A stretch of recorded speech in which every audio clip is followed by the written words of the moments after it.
Good afternoon, everybody, and welcome to another installment of the Deep-3 here on winnersandwhiners.com. It is Saturday, August 24th, which means that college football season is finally upon us, and we will go back to the well there, and we will talk about some college football games as some of the best selections for today. Before we do that, though, a quick recap of yesterday. Pretty much went as badly as it possibly could. Apologies for that. I know that, it's not a great first impression if I end up coming back to replace Scott Steen for 2 days, and day one we go 0-3. Unfortunately, though, we could have easily have gone 2-1 as we ended up losing on the Bills' first half, -3 on a 61-yard field goal at the buzzer, which sucks. Then after that, you also had the Phillies -1.5. They were up 7 runs in the third inning, and they ended up losing by 8 runs. I don't really even know how that's possible, especially considering the fact the Marlins had 3 combined runs in their last 3 total games. But they ended up scoring 19, and the Phillies ended up imploding. So we lost that one, and the Reds team total just didn't work out as Keller shut them down. But we'll look to bounce back on this Saturday, and hopefully the college football season will be kind to us, particularly in week 0, as there are 2 games going on, and we will be focusing on 2 of those games as 2 of the 3 selections that we will give out. So without further ado, we're going to dive right into it. We're going to be starting with the Florida Gators versus the Miami Hurricanes, and we like the Florida Gators under 26.5 points, which is available at -110 on 5 dimes. If you've been paying attention to line movement, money has poured in on the under in this game due to some question marks on the offensive line for both teams. We knew going in that Florida would be using Felipe Franks as their starting quarterback, who showed signs of promise last season. Meanwhile, Miami, nobody really knew where they would be going with their starting quarterback. They were originally going to use Martell based on a lot of rumors, or maybe Perry, but it ended up being Darrell Williams who ended up getting the starting job, and the main reason why he was named the starter is due to his dual threat ability and his ability to limit mistakes. So apparently Martell and Perry were bigger red flags when it came to forcing unnecessary turnovers. So based on that, Williams is the safer choice and will be most likely a type of game manager, so to speak. However, Florida last season averaged 30.8 points per game. They bring back a decent amount of contributors from last season. However, their numbers are a bit inflated as they did score 47-plus points in each of their 4 games versus non-bowl teams, which means that against higher-level competition, Florida's offense was worse than the stats might indicate because of their ability to beat up on younger teams, and worse teams for that matter. But overall, the main concern involving Florida is their really inexperienced offensive line, as nobody really knows what to expect from that unit. Felipe Franks, I know he's got dual threat mobility, I know they have some weapons with Pirine in the backfield, but at the same point, if they are not able to block anybody, particularly against Miami's very stout defensive line, that could lead to some serious problems. I think this isn't going to be a very low-scoring game. Miami has the same issue with their offensive line. I think if Miami is able to limit the field position for Florida, and I think that if Williams and Miami's running game with Dallas is able to move the chains, I simply think this game will turn into a field position battle with points coming at a premium, as I think that both teams should keep each other out of the end zones. So based on that, I definitely think that Florida's team total is a bit too high here at 26.5. Miami's defense last year, they bring back the majority of their core on the defensive side of the ball. Miami was 21st in defense last season, giving up 21.1 points per game. I think Franks is an overrated quarterback. I know that Mullen is a very solid coach in terms of what he's been able to do with Dak Prescott and Fitzgerald in the past with Mississippi State. But Felipe Franks, a little bit too inaccurate for me. Miami's defense, they'll be swarming with the turnover chain and everything like that.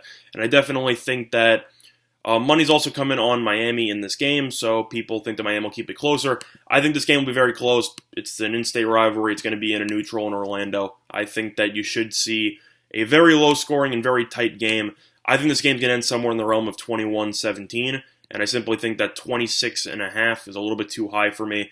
That's giving me the assumption that Florida's going to score either 4 touchdowns or 3 touchdowns and 2 field goals. I think that's a little bit too much for me. So for that reason, I'll lean to a lower scoring contest there, and I'll lean to the Florida Gators under 26.5, -110 at 5 dimes, due to their inexperienced offensive line. Now moving into the second marquee matchup, a little bit less marquee, in college football today is a matchup between the Arizona Wildcats and the Hawaii Rainbow Warriors, and that game will be kicking off really late tonight at roughly 10:30 p.m. Eastern Time. In terms of this game, though, money has come in on Hawaii, as Arizona originally opened up at -12. They're down to -11, and it is available at -10.5 at Heritage. And we are actually going to be taking the -10.5 here at -105 at Heritage. And the main reason involves the weather in this matchup. I know people going in are going to be saying, well, this is going to be a shootout. You should see both teams get over 35 points, give or take. Totals been bet up from 71 to 72. It was actually at 73 or 74 earlier in the week, but money has come in on the under since then due to some concerns regarding the wind, and that is actually why I like Arizona in this matchup. Hawaii loves to throw the ball, and that's pretty much all they do. Hawaii last season had the 6th fewest rushing yards per game in the entire FBS, as they ended up having, in all of D1, they averaged 99.5 rushing yards per game. Meanwhile, throwing the ball, Hawaii was definitely more prolific, and Arizona actually had the 58th best rush defense in the entire league in terms of opposing rushing yards allowed. The main reason why I like Arizona in this game here is because of the fact that since there are supposed to be roughly 14-mile-per-hour winds at Aloha Stadium later today, and Hawaii can only throw the ball, I think the wind could provide some issues for Hawaii to move the ball on a consistent basis, especially against Arizona's defense, which struggled last year, but bring back a decent amount of people, so I think their experience should pay dividends. I think Arizona should be an upgraded unit defensively. Will they be amazing by any means? No. They are in the Pac-12 after all, so they don't play much defense. But I definitely think that Arizona should have less issue moving the ball than Hawaii did, especially since you have so much wind, it's always going to be a plus to be able to run the ball efficiently and to stop the run just based on the fact that the passing game will be more consistent due to the high wind. But Hawaii last season had the 22nd worst rush defense in the entire league, and they gave up 218.6 rushing yards per game. Now that's extremely important because of Arizona's resurgence of Khalil Tate, who he struggled last season. He is officially back at 100% according to Coach Kevin Sumlin. You have him, you have J.J. Taylor. I think Arizona is going to run all over Hawaii with their read option. I think they'll do whatever they want. And I think that Tate, who's not known for being an extremely accurate passer, he's good enough to get the job done. But I think Arizona is going to want to run the ball first because of Tate's ability to make plays and Taylor's ability to make plays. And overall, I think Hawaii is one-dimensional in terms of passing. I think Arizona's a little bit more two-dimensional, but they definitely will lean more on their rushing attack, and I think that will bode well for Arizona due to the heavy wind conditions. So based on that, I think Arizona should get a couple of stops on defense. I don't think Hawaii is going to stop Arizona pretty much at all, unless there are a couple of holding penalties that derive some drives. But overall, I will lean to Arizona on the spread at -10.5 at -105 at Heritage. Hawaii is a popular upset pick because of what they did last season in Week 0 and what they did the season before. What people don't factor in is the quality of opponent that they played in that game. If you look at who Hawaii beat last year, they beat Colorado State, who came into the season with a decent amount of hype to make a potential run, maybe. But overall, Colorado State ended up being a 3-9 program, and they were absolutely terrible. So I understand that, it looks pretty good in a resume in the beginning of the season when you're able to beat a D1 program with some expectations. But Colorado State ended up living up to none of those expectations, so I don't really think that win was that impressive, especially since Hawaii ended up making a bowl game and Colorado State won 3 games. So I'm not really that impressed. Year before that, they beat UMass, who was a borderline FBS team. I don't even know if they were an FBS team at that point, as they might have still been in the FCS. They won that game by 3. The last time they opened a season against an actual D1 opponent that had some expectations was against California 3 years ago, and they ended up losing that game by 20. Well, I think it'll be the same type of experience. Not necessarily, but I definitely think Arizona should be able to move the chains a lot easier than Hawaii will, due to the wind, and I think Arizona will run the ball down Hawaii's throats. So for that reason, Arizona -10.5 is the play. Now, moving back into baseball for the third play, we're going to be taking the St. Louis Cardinals -0.5 in the first 5 innings, which is available at -125 at BetOnline. Simply put, these teams are headed in opposite directions. Colorado's completely fallen apart since the All-Star break and has looked terrible over the last week, where meanwhile, the Cardinals have looked really solid over the last week and are starting to try to create some separation between them and the Chicago Cubs in the NL Central Division. In this matchup, you have Chichi Gonzalez pitching for Colorado, who's 0-4 with a 5.87 ERA, while Hudson is 12-6 with a 3.63 ERA. Gonzalez is also 0-3 with a 6.23 ERA on the road, and he's also 0-3 with a 5.82 ERA since the All-Star break. Meanwhile, Hudson's 5-2 with a 3.24 ERA at home, and he is also 5-2 with a 3.89 ERA since the All-Star break. And the Cardinals have also won 5 of their last 6 games, and the Rockies have lost 4 of their last 5. Plus, Colorado on the road this season is 25-42, where St. Louis at home is 38-24.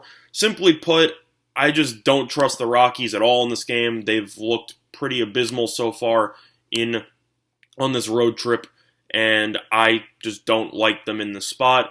St. Louis looked really good against the Brewers. They looked really good against the Rockies in the first 2 games of the series. The only loss they had on this homestead, was against the Brewers, and that was a rain-shortened game. But overall, I simply think that Colorado has pretty much mailed it in. St. Louis still has something to play for. They're up by half a game in the NL Central, and I definitely think that St. Louis, after the offensive explosion they put on so far in the first 2 games of the series, scoring at least 6 runs in the first 2 games, I think they should come out focused. I think they should come out with a win, and I wouldn't be surprised to see the Rockies' bats struggle once again after only scoring 3 runs yesterday. This team just simply can't play on the road, and they have a winning record at home. They're 17 games under on the road. I don't trust this unit, so for me, I'll lean to the Cardinals in the first 5 -0.5, which is available at -125 on BetOnline. So the 3 plays will be on the Florida Gators under 26.5 team total at -110 at 5 dimes, the Arizona Wildcats -10.5 at -105 at Heritage, and the Cardinals first 5 -0.5 in the first 5 innings, which is available at -125 at BetOnline. Other than that, though, those are going to be the 3 plays on the Deep-3. Apologies again for yesterday's performance. I know that that's unacceptable, and I personally had money in all 3 games as well. So we'll look to bounce back, and we're not going to overreact. We'll just stay the course, and we believe that this will give us a winning day on, just in the sports world. But before we conclude today's video, though, a quick reminder of our sponsor, PointsBet. Online sportsbook in New Jersey, a couple of great deals for you. Up to 2 risk-free bets up to $1,000. So if you end up betting on any sport, college football, even honestly, golf, anything, tennis, soccer, anything, and you end up losing, you simply get your money back, which is a great promotion I wish more sportsbooks would use. Other than that, though, that's going to do it for this installment of the Deep-3. Scott Steen is back tomorrow, so it was nice, and I had a good time sharing my picks with you over these past couple of days. Good luck to all of you and your respective bets today. Bye, everyone.